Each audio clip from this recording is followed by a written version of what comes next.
नमस्कार साथियों, मैं आपका दोस्त अशफाक अहमद और आप देख रहे हैं जनता की आवाज़। ऐश्वर्या राय बच्चन पर भी जो है मेहरबानी हो रही है।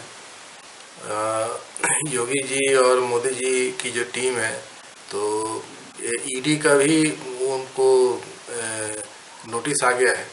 तो एक मामला आया था 4 साल पहले, ये पनामा पेपर्स, और उसमें कुछ देश के करीब 20 लोग थे जो बाहर में इन्वेस्टमेंट किए, जो विर्जिन आइलैंड्स हैं या पनामा है, ऐसी जगह पे जहाँ पे टैक्स की चोरी हो जाती।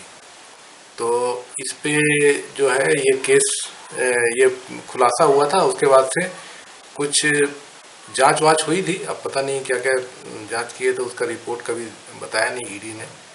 तो ये अभी अचानक से ऐश्वर्या राय बच्चन को भी नोटिस अभी फिर से आ गया है। तो इसके जो पूरा जो जो तथ्य हैं, जो अवेलेबल हैं, तो ऐश्वर्या राय बच्चन के फादर, उनकी मदर और उनका भाई, और इन लोगों ने कोई कंपनी खोली थी एमिक पार्टनर्स करके पनामा।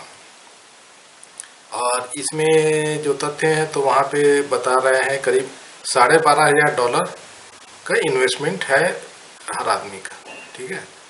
और ये जो है 2005 में शायद खुला था और 2008 में बंद भी हो गया। तो अब जो है उसमें दो तीन चीज़ें हैं। पहली बात तो है कि ऐश्वर्या राय जानी मानी, मतलब कि मिस यूनिवर्स या मिस वर्ल्ड बनी थी। उसके बाद में फिल्मों में काम करी हैं, बहुत पैसे हैं। तो $12,500 उनके लिए क्या मतलब रखता है? कोई खास पैसे नहीं है, और उसमें टैक्स चोरी कितना कर सकता है कोई? तो इस पे शायद इसीलिए कोई कार्रवाई भी नहीं हुई थी कभी। अब जो भी हो, तो बहुत ज़्यादा पैसे का इसमें लेन देन नहीं है। ठीक है। तो इस पे टाइम खर्च कर रही है ईडी, तो उसका क्या औचित्य निकलता है? और उसके बाद में फिर जो टाइमिंग जो है, फिर से वही सवाल आ जाता है कि समाजवादी पार्टी को तड़ीपार और फेंकू लोग क्यों ये चारों तरफ से घेरने की कोशिश कर रहे हैं? क्योंकि अभी चुनाव के माहौल चल रहा है। तो ऐश्वर्या राय बच्चन जो है वो बहू है जया बच्चन की, अमिताभ बच्चन की वाइफ की, या अमिताभ बच्चन की बहू है। तो जया बच्चन जो है वो समाजवादी पार्टी की राज्यसभा एमपी है, मेंबर ऑफ पार्लियामेंट। और ये जो कनेक्शन है, तो ये यहाँ से आ रहा है कि समाजवादी पार्टी में उनकी सास हैं। अब उनके ऊपर में डायरेक्ट कोई चीज़ नहीं मिला होगा, एक लिंक मिल गया ऐश्वर्या राय का पनामा पेपर्स का, तो अभी ईडी का नोटिस आ गया। तो ये समाजवादी पार्टी को क्यों कह रही है बीजेपी, जब जब ये बोलते हैं कि जीतने वाले हैं प्रचंड बहुमत से?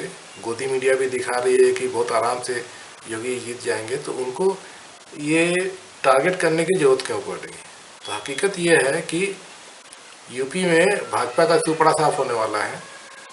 योगी जी 5 साल सोते रहे, कुछ काम नहीं किए हैं, सिर्फ ठोको सरकार बना के रखे हुए थे। और ठाकुर लोगों की सरकार चल रही थी। जितने भी केस थे ठाकुरों पे, सब योगी जी ने सब माफ़ करवा दिए कोर्टों से। कोर्टों में जितने भी पड़े हुए थे, खुद अपना भी। और जो हिसाब किताब है यूपी में, काम तो कुछ किया नहीं है, फीता जरूर काट रहे हैं। मोदी जी जा जा के फीता काट रहे हैं।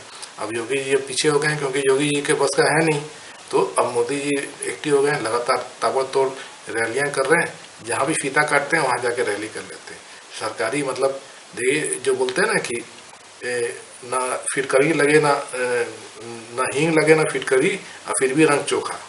तो यहाँ पे पैसा भी नहीं लगाना है भाजपा का रैली करने के लिए, क्योंकि ये मोदी की हर रैली में कम से कम 50 करोड़ रुपए खर्चा होता है। तो पैसा भी नहीं खर्च करना है। सरकारी पैसे से सरकारी बसों में लोगों को उठा के लिए ले जाया जाता है रैलियों में, और ये सरकारी कार्यक्रम होता है। अब जैसे कि कोई शिलान्यास हो रहा है या फिर फीता काटा जा रहा है, तो ये सरकारी कार्यक्रम है कि सरकार ने ये काम किया है। तो उसमें जो है कि सरकार के पैसे से ही जो भी खर्च होगा। तो पहले कांग्रेस ने इस तरह का काम नहीं किया, जो भी इस तरह, जो सरकार अलग पार्टी अलग। अभी लेकिन हो गया है कि पार्टी ही सरकार है, मोदी जी ही देश हैं, जो मोदी जी के तलवे चाटेगा वही देशभक्त है। तो ये यहाँ पे भी वही चीज पूरा मतलब सरकारी सरकारी खर्चे पे जो भी हो रहा था, मतलब कि सब देशभक्ति के काम चल रहा है। तो मोदी जी देशभक्ति करा रहे हैं यूपी में, तो फीते काटे जा रहे हैं। अब वो भी मतलब इस तरीके के कि जेवर एयरपोर्ट का फीता काट लिया है अब वहाँ पे, लेकिन एयरपोर्ट चालू कब होगा ये किसी को नहीं मालूम। 5 साल या उससे भी ज़्यादा, क्योंकि काम तो कुछ हुआ नहीं है, लेकिन फीता तो जरूर कट गया है। उसी तरीके से दूसरे भी प्रोजेक्ट हैं, कहीं पे 400 किलोमीटर रोड बन गया है, उसका फीता काट लिए, कहीं पे उससे भी कम बना है। 400 कहाँ, अभी 8 किलोमीटर का एक रोड था, उस पर फीता काट के आ गया। जो 400 किलोमीटर बनना था रोड, उसमें सिर्फ 8 किलोमीटर बना है, उस पर भी फीता कट गया। तो ये जो घेराबंदी हो रही है, ईडी, इनकम टैक्स, अभी सीबीआई अभी नहीं आई है, वो भी आने वाली होगी। तो आने वाले दिनों में सीबीआई भी आपको दिख जाएगी कहीं ना कहीं। तो ये सब चुनाव प्रचार में ये सब जब जुट गए हैं और चुनाव प्रचार जबरदस्त तरीके से कर रहे हैं।